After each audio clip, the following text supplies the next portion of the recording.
Remember. See you in the future. You mean the past? Exactly. It doesn't matter. It's in the past. Okay. Sherman, set the Wayback Machine for... 1885! 1975. 1984. The latter half of the 20th century. What's that from, the 80s? That's probably in the 70s. Good morning, MegaPodlings. I'm Krazy Joe. I'm Jacob. And it's time for a Retropodtastic.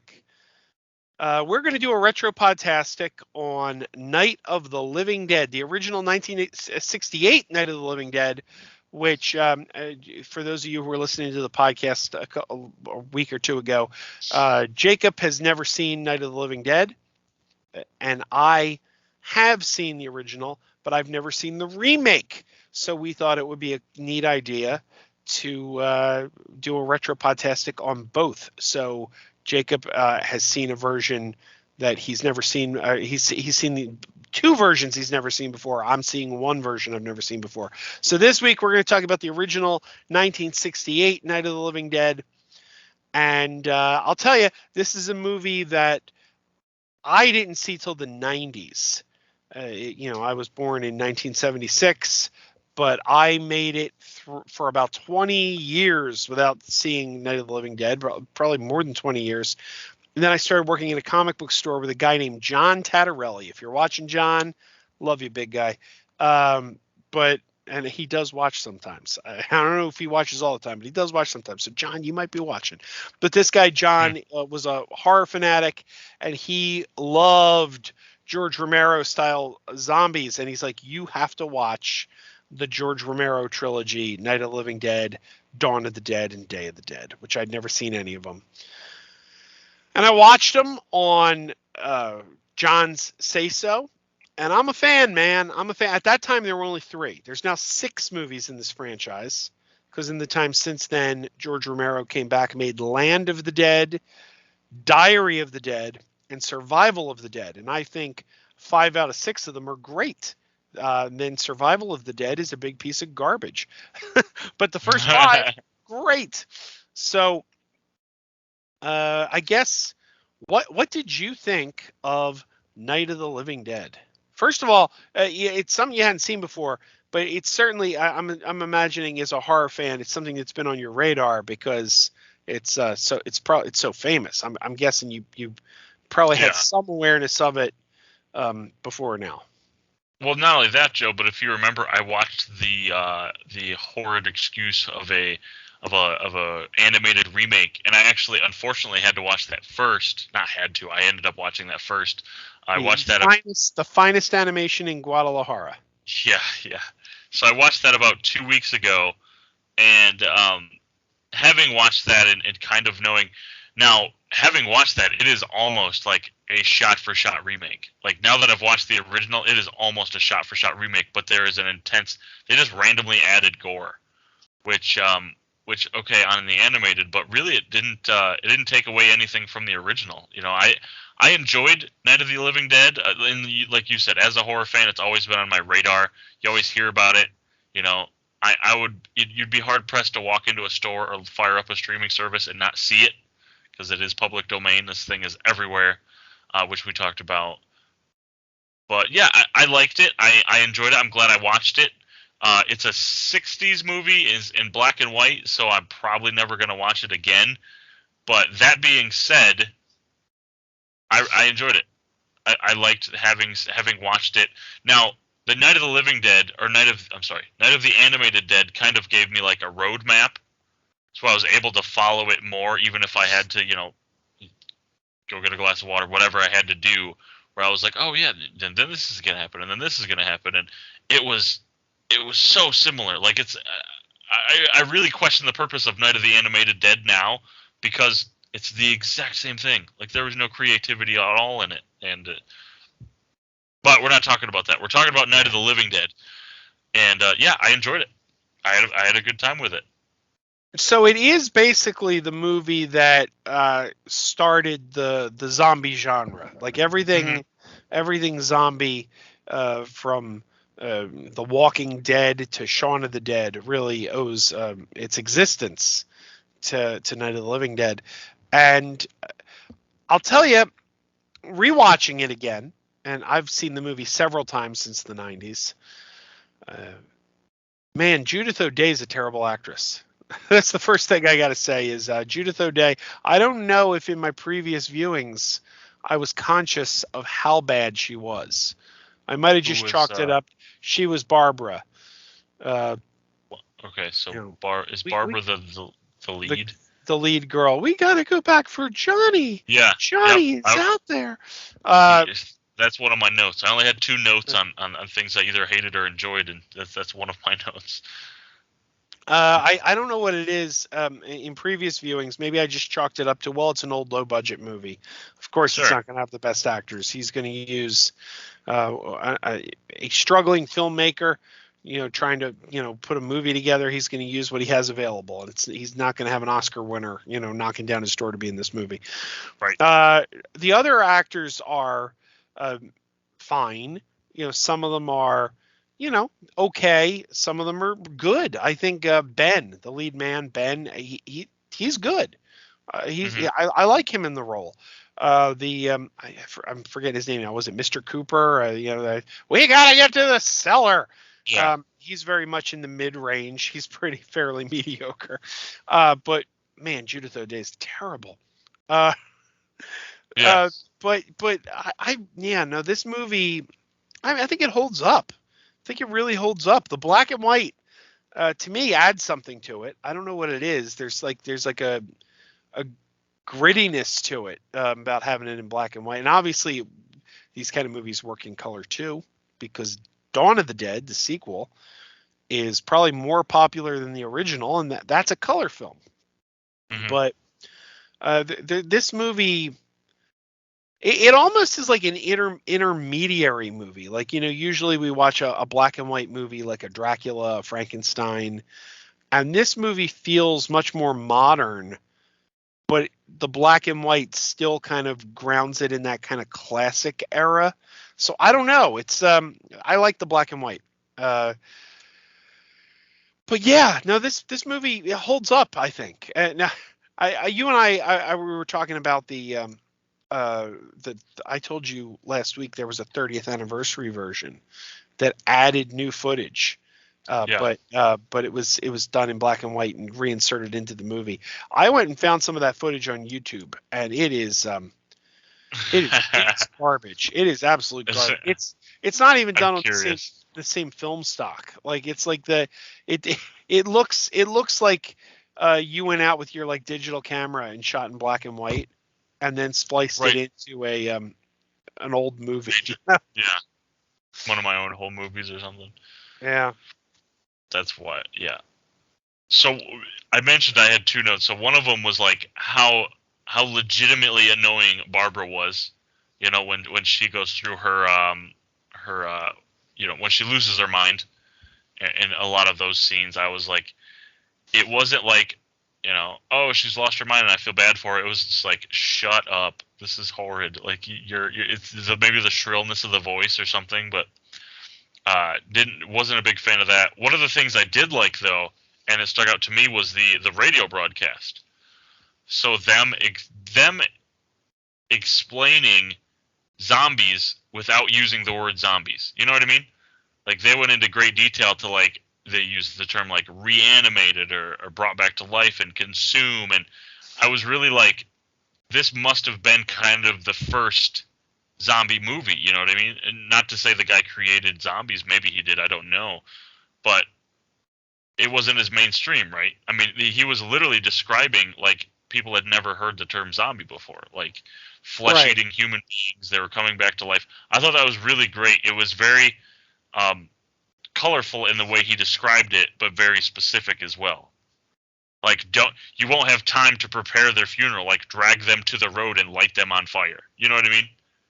Just it's the stuff we just take for granted now because everyone's seen 19,000 zombie movies.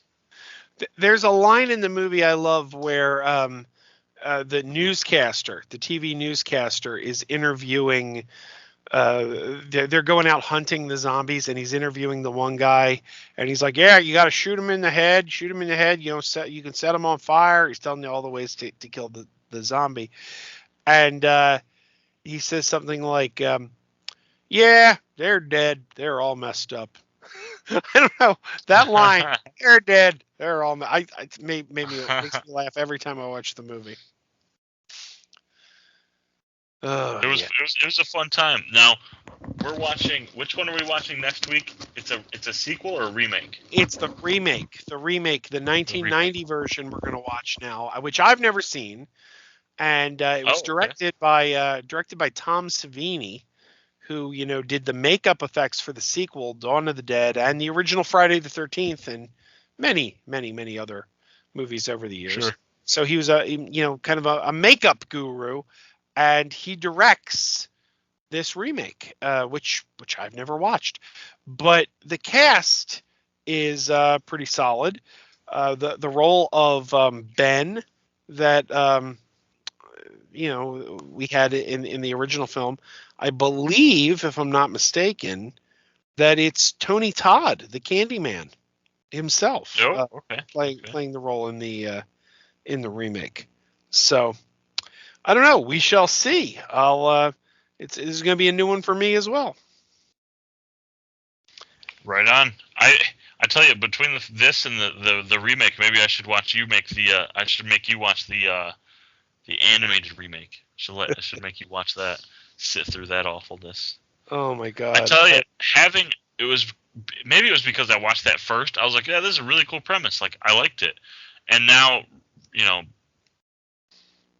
learning what I know now and watching this original one, I was like, man, that really is just kind of it's a regurgitation of someone just attempting to make money. Yeah, and that's not unusual either. That's not unusual because this movie is in the public domain. Anyone can use the title. Mm-hmm. Like about a decade ago, there was a 3D version called Night of the Living Dead 3D. It starred House of a Thousand Corpses, Sid Haig. So and then there's other movies that just trade on the title, like Night of the Living Dead Reanimated. Like anyone could use that title because it's in the public domain. So there's a ton of remakes or just ripoffs carrying that title. So anyone could have seen anything with the title Night of the Living Dead, and it wouldn't surprise me because it's free game on using that title. But I always tend to. I'm a little bit remake adverse, generally speaking.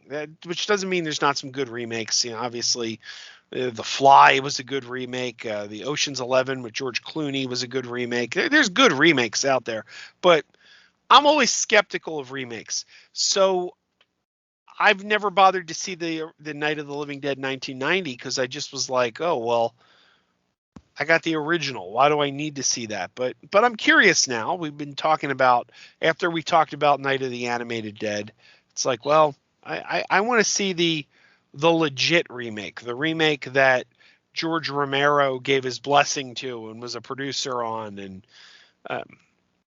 got a theatrical release, So we'll check it out and we'll talk about it next week. Yeah, for sure. How did you watch this? I know we talked and we joked a lot about last week about how you can watch this on every streaming service.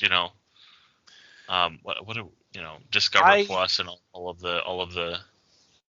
I put it away, but I have the Criterion disc. I bought this on Criterion Blu-ray, which I think is the get commercial version out there. And like we said, it is public domain, so you can get it. 8,000. Exactly. But I bought the one that Criterion put out about 2 years ago. Okay, fair enough. Mill Creek, our friends at Mill Creek also put out a pretty good version too. So, semi-recently or just in general? Within the last 3 to 4 years, and I mean, it's not as good as the Criterion in terms of the picture quality, the restoration, and certainly not the special features. But if you're looking for a more budget conscious HD version, the Mill Creek version is certainly not bad at all. Right on. I went ahead and just fired this up on the old Peacock network. There you go. It's all I think it's also on Paramount Plus. I think it's also on everything. Yeah, because it's public domain. Except for what do we decide? Except for Netflix. Yeah, Netflix for whatever reason. That's the only reason. Netflix doesn't have it. It's like, I don't know why. It's like, it's not like they're going to cost you anything. Disney Plus doesn't have it either. That might come as a surprise to you. Yes. Neither does PBS Kids, right? Yeah, it's probably on Tubi, I would imagine. Yeah. Yeah. No, I'm looking at the Criterion right now. Pretty sweet. Yeah. There's the 1999 or 1990 version. Yep. Go ahead. You were saying. Yeah, I was just saying we'll talk about the 1990 version next week. But overall, you said you probably never watch it again. Is it just the age of the film, or? Yeah. Between that and maybe it was because I watched 2 iterations back to back. It just feel like, oh, I've heard this story before. I've seen this, et cetera, et cetera. So I tell you, if I were to have to watch it again, I'm gonna go with this and not that animated crap. So I enjoyed it. Between the age and the fact that I don't like the black and white version. I don't like the black and white movies. So is what it is. I am a little biased towards that, but it wasn't the worst part of the film. Actually, it was the worst part of the film, but not that it took away from the film. As of a couple years ago, let me check when he died. As of a couple years ago, the first zombie that we met in the cemetery, he was still doing conventions. He has since passed away. Bill Hinzmann was his name, and he died in 2012. Okay, but he was still doing a lot of conventions up until his death, and he would put on the zombie makeup and wander around the conventions in zombie makeup. And it's like, there he goes. There's the graveyard zombie from Night of the Living Dead.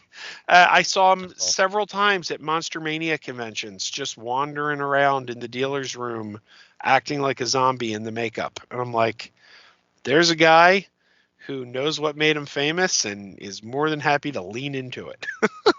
Yeah, for sure. Very comfortable with that role he was. Absolutely. All right, we're going to be back next week, talk about Night of the Living Dead 1990, directed by Tom Savini. So it's a first-time watch for both of us, and we'll see what we think. So until then, keep wearing those pajamas. Keep wearing those pajamas with the plastic feet. Keep wearing those pajamas. Tell everyone you meet. Keep wearing those pajamas with the back door flap. Keep wearing those pajamas. Don't open, it's a trap. Oh no, it's a trap. Some people call them PJs, some people call them jammies. They can come embroidered with big money and no whammies. They can have 100 tiny commander Adamas, but no matter how they look, just keep on wearing those pajamas. Keep on wearing those pajamas. Keep wearing those pajamas. And now we're having fun. Keep wearing those pajamas. And now the song is done.